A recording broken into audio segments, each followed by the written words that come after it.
And hello, everyone, and welcome back to Cyrus Webb Presents here on Amazon Live. I'm your host, Cyrus Webb. Glad you all could join us once again. Before we get started, I want to say thank you all so much for your support of Amazon Live and our program here at Cyrus Webb Presents. Thanks to you, we began 2024 as the #1 media show here on Amazon, and this is all because of your support. So I really do appreciate you guys. If you're new to us on the Amazon Live side, welcome. Make sure you guys do hit that follow button. You see it either here in this corner or down below. You will also see some of the books from our next guest. I'm so excited to be beginning a brand new series with my friend, Dr. Velma Bagby. She's the author of the best-selling Catch series. You all can see the books behind her. The very first book is here, The Catch No One Wants. You guys can see it there. And then, of course, there is The Wrong Catch. Mm-hmm. And I've been showing you guys the newest book, The Wrong Catch. She'll Tear Down the House on my Kindle. But Dr. Velma, bam, I got my paperback in today. Awesome.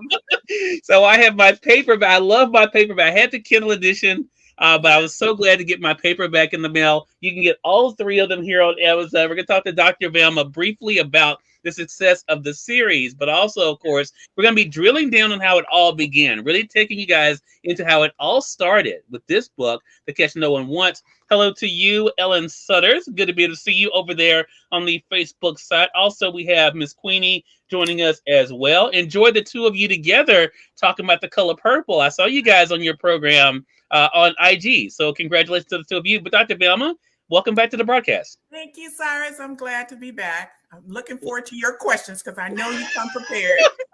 Well, look, it is always a pleasure. I was just so excited. I didn't want to tell you it was supposed to come in today because our mail here, you never know if it was going to come before our show, after the show, but it actually came a couple of hours ago. So I was so excited when I was able to be able to get it. So I want to talk about being able to sit with this. You have more than these 3 books. I want our audience to know that. But what has it been like for you, Dr. Velma, to see the impact that these 3 books are having when it comes to readers? I'm so excited because there's a lot of effort that goes into writing and weaving stories in the way that I had to weave the stories. But to hear the feedback that I've been getting, it's so encouraging to me. It kind of validates that the road that I took, beginning with that first book, the Black book, was the right road for me. And the genre that I settled in was the right genre for me. So I'm excited. And to that point, for those who don't know you, Dr. Velma has written nonfiction work before. You all can find those books here on Amazon. So definitely take advantage of that. Did you find it to be more challenging to write fiction, Dr. Velma, or was it something that you were excited to try? No, I found it was exciting because it gives you room to be creative because it's fiction. Okay. You know, even though there's always elements of truth in the stories, yet it's fictional in the sense that it's make-believe. All of the things that I created in there, it's pretty much made up things based on research. You know, sometimes I incorporated things that I researched, what I wanted to know about the particular characters, issues, all of that. But I think it's more fun because you get to design and create the person as you go along. It evolves. I don't have an idea of what that person's going to look like at the beginning of my writing. It evolves as I write. Yeah, I love that. And I think that's what we've been able to see from you as well. And Dr. Velma, I want to dive right into The Catch No One Wants, which is the first book, of course, as I mentioned, that started it all. And you and I have talked about the main characters before, that being Grayson, the father, Veronica, the daughter. I wanted to talk about some things we had not talked about. You know, I love to do that. Because for one, it's interesting to me, and I think it'll be interesting for our audience, but I think too, we're able to see some commonality between things that you have heard, things that you've experienced that you're able to share with the audience as well. I want to say hello to Myra. Myra's joining us over on Facebook. Myra, hello to you. Glad you can be able to join us as well. And then those tuning in on the Amazon side, appreciate you guys and appreciate the hearts as well. Thank you guys for being with us there. We are simulcasting this, I should mention, to not only Facebook, but also LinkedIn, YouTube, and Twitter or X. So make sure you guys, if you have any questions or comments for Dr. Velma as we're going through, put those in the chat. We'll be glad to be able to bring those up. But I want to focus a little bit on one of my favorite chapters, and I never told you about this, Dr. Velma. Chapter 4 of the book. Oh. And it's interesting because that's when you talk about the catfish. Now, I have to be honest with you guys. Most of you know I'm a Southerner, and catfish is my favorite fish, Doctor.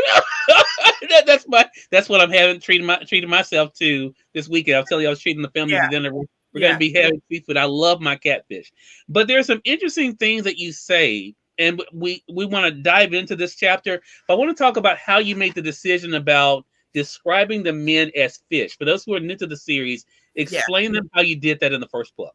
Well, I got the idea from Jesus. Mhm. In his parables, he used a variety of things to, you know, weave his stories around them. Mhm. However, the fish somehow gravitated towards me, the idea of using them, because Mhm. I've grown up with expert fishermen in my life. My father Mhm. was an expert, then my oldest brother became an expert as well. So just having that conversation with him when I had the idea of using them to describe the men. Had the conversation with him in terms of what he thought was his favorite. That's all I asked. What are your favorite fish? Tell me, how do you get them? What bait do you use? And the details he gave me, just, it was so easy to do. It was so Yeah. easy to put a face on and a character attached to that catfish, because I've seen that kind of person before. I didn't date him, but I've seen him. And so Yeah. it was important for me to use that. And as a result, many of the readers have asked for more fish analogies because they related to the men they met along the way in their lives and could see Mhm. these same characteristics in those men. Yeah, and that's why I chose this chapter. One, of course, my love of catfish personally, but also because Me I too. love the way you're able to connect the two things. So let's go ahead and get into that. So if you do not have your copy of the Catch No One Wants, now's the opportunity to take advantage of getting it for yourself. You can get the paperback here on Amazon, and you can get the Kindle edition. I'm gonna highlight it for you guys over on Amazon for only 99 cents. In fact, right now you can get. Let me double check before I put my foot in my mouth. You can get all of the Kindle editions for 99 cents right now in the series. So go ahead Mhm. and one click it, dive into this. But this is what Dr. Velma writes about in chapter 4, where Grayson, who's the father, is talking to his daughter Veronica about these different type of fish, and catfish is what's up next. You say this in page 51 of the book as he's talking, Dr. Velma. Catfish weren't interested in bait during this time, and for this reason, they are called lazy fish. They aren't attracted to bait on a fishing line. Catfish enjoy sitting on the bottom floor of a lake, which is where the name bottom feeders comes from. Bottom Mhm. feeders enjoy sitting near where the trash, garbage, dead things, and debris settle. Because they sit at the bottom of the lake, fishers also call them scavenger fish because they dig in the trash for food. Catfish feed on rotten fish, dead animals, and sewage, which is why they're also called garbage fish. Their love for smelly bait explains why they're considered unclean. And I love that you go on to say this when it comes to when he's making the connection to men, Dr. Bell, on page 53, Uh-huh. because he's talking about to Veronica about Valerie. Right. And one of the things he says is she did not want to be paraded around for 3 to 5 years on a man's arm. She Mhm. wanted a commitment that was stronger than that. Valerie wanted marriage. And then this is what Grayson says: a guy, if honest, will admit that he knew the moment he met the woman he would marry her. He won't express it right away. He should spend the time examining her as the right fit, and you should do with as you should do with a guy. I want Mm. to talk about that because if you all have been listening to my conversations, Yeah. Dr. Velma has talked about in her own life Mhm. about these things when it comes to men.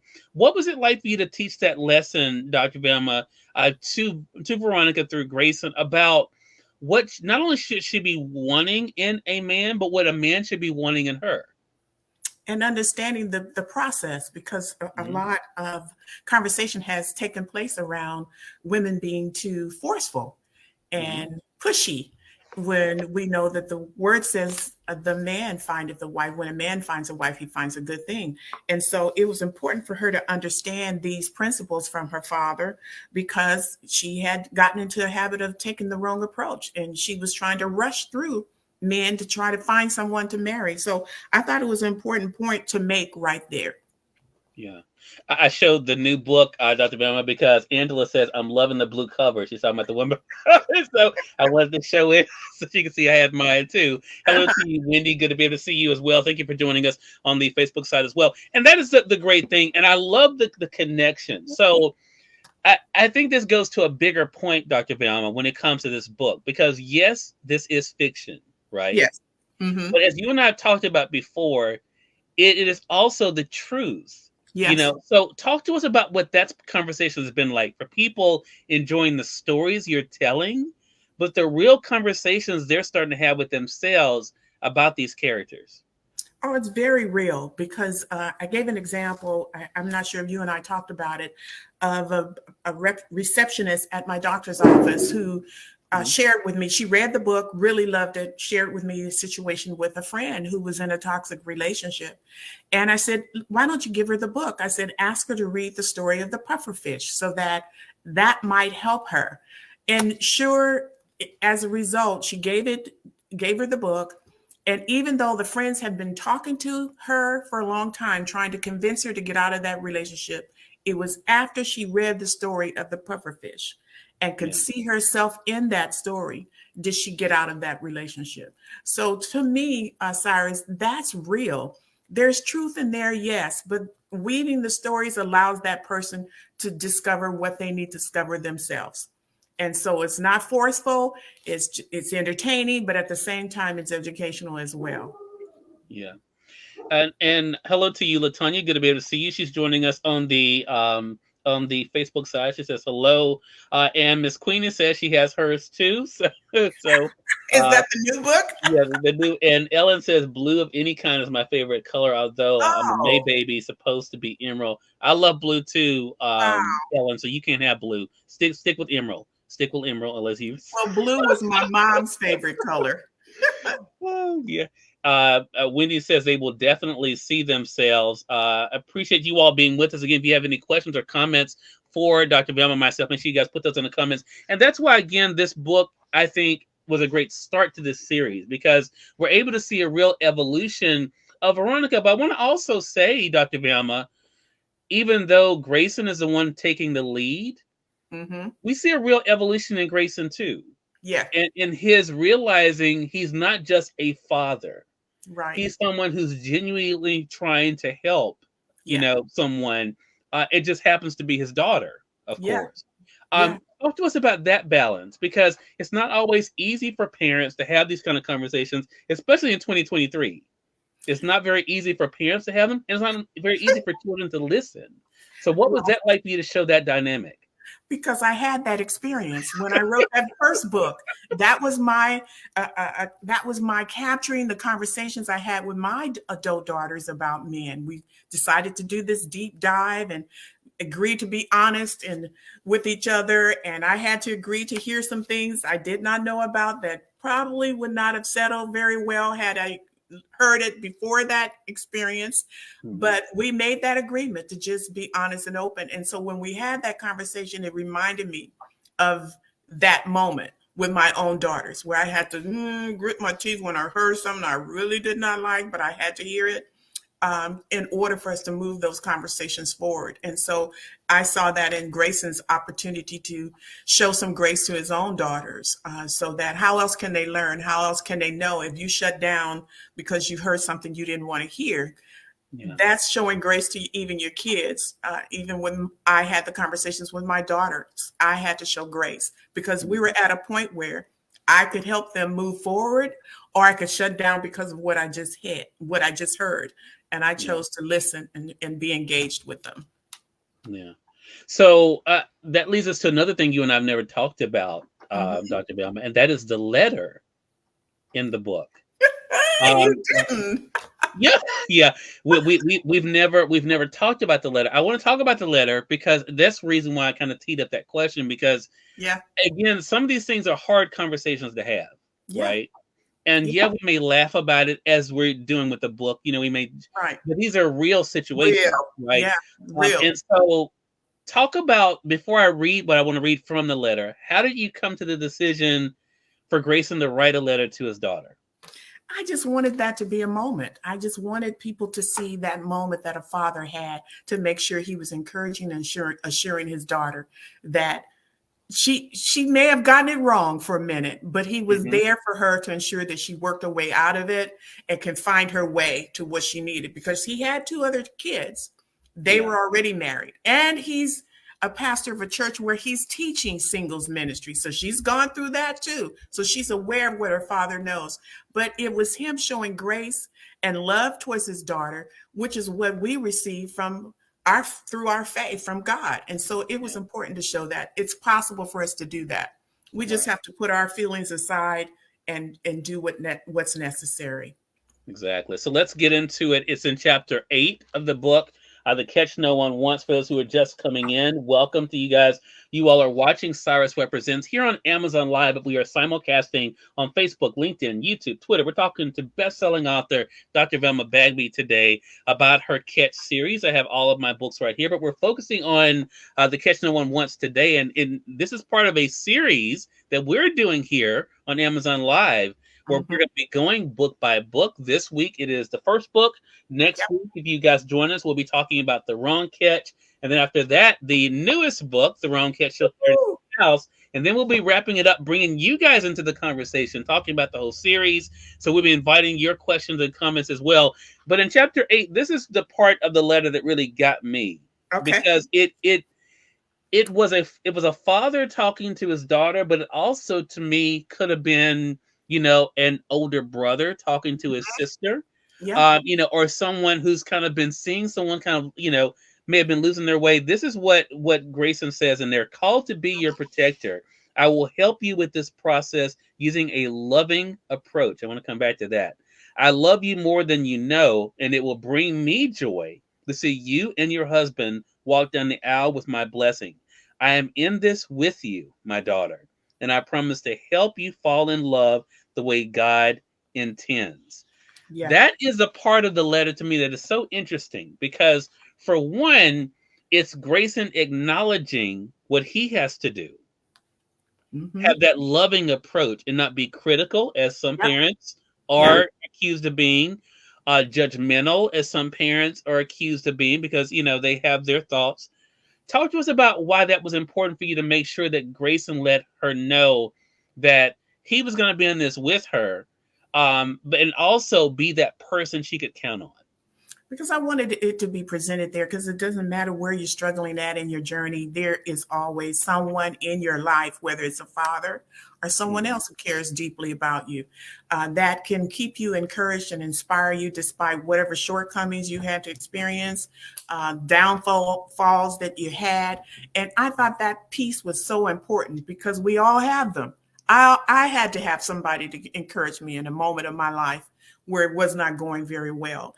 So it's good to have somebody that can do that, whether it's your father, someone, a relative, but someone in your life that can do that for you, and not be judgmental. Just like he said, he assured her several times that he loved her. He said it several times, that he would be there for her, which means you can't mess up too badly that I won't be there for you. But isn't that what we get in our faith?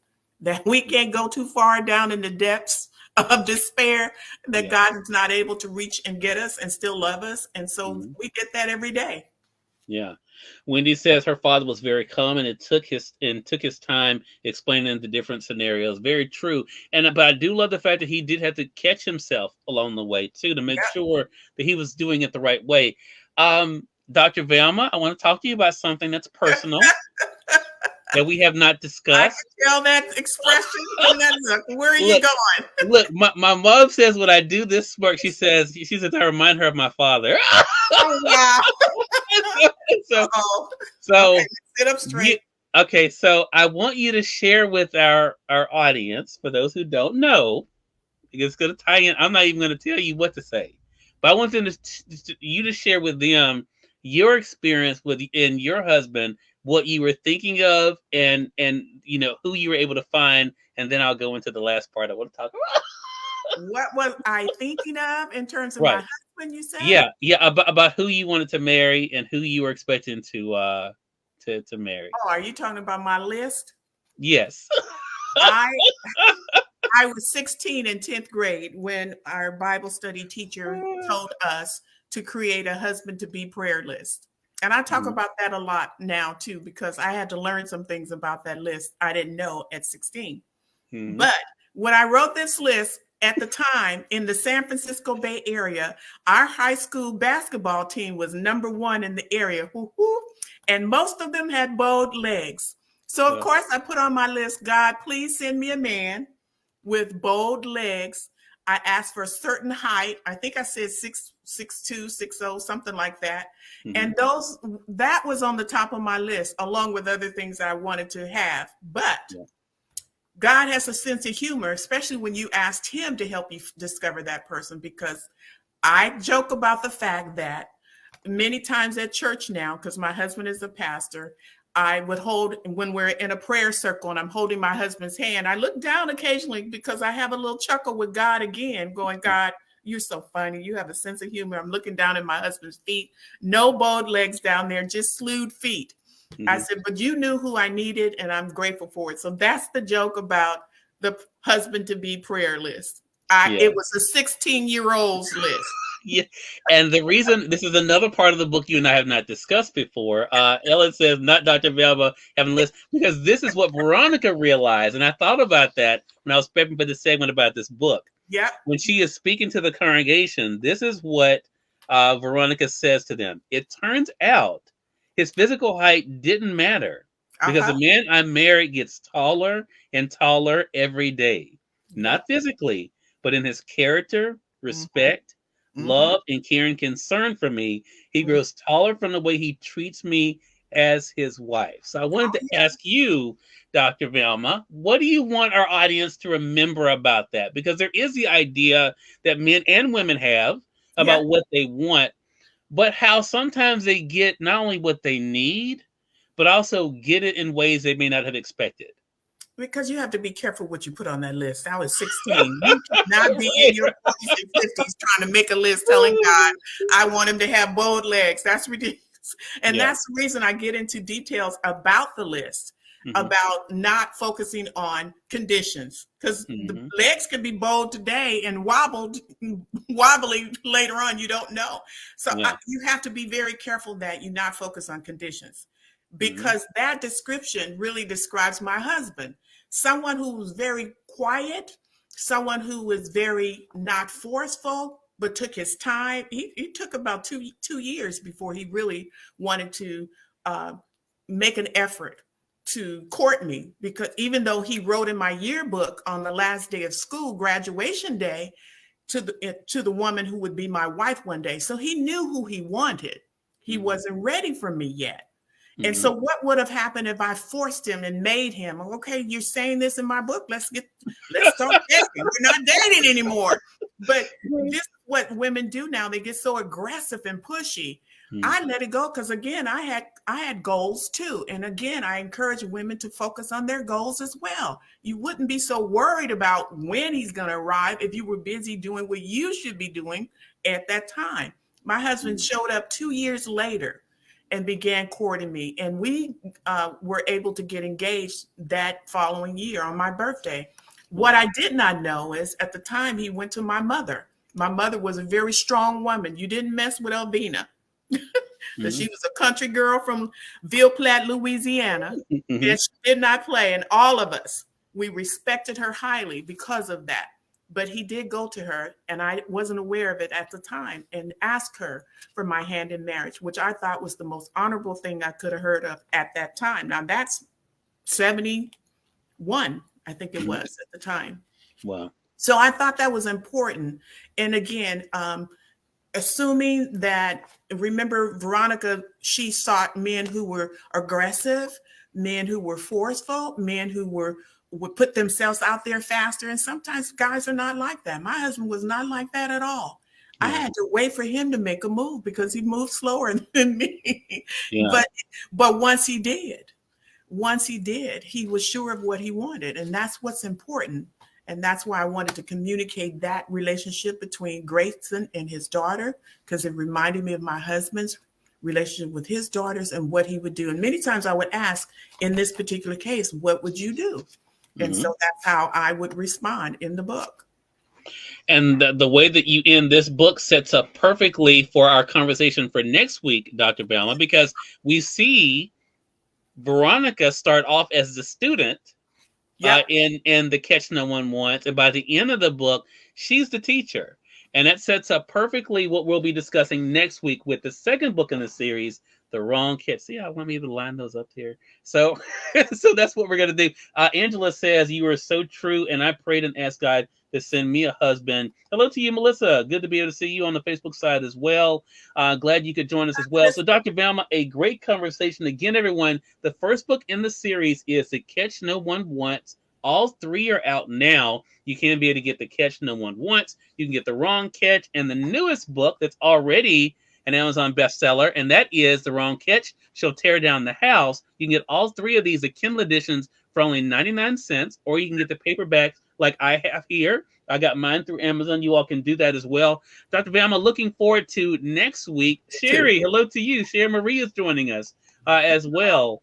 Glad to be able to see you.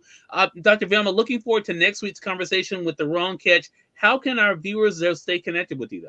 Yeah, you can stay connected with me on all the social media platforms as Dr. Velma Bagby, or subscribe to my email, connect with me on my website at drvelmabagby.com. So I'm looking forward to hearing from you. And I would love to talk with you more, Angela, so reach out.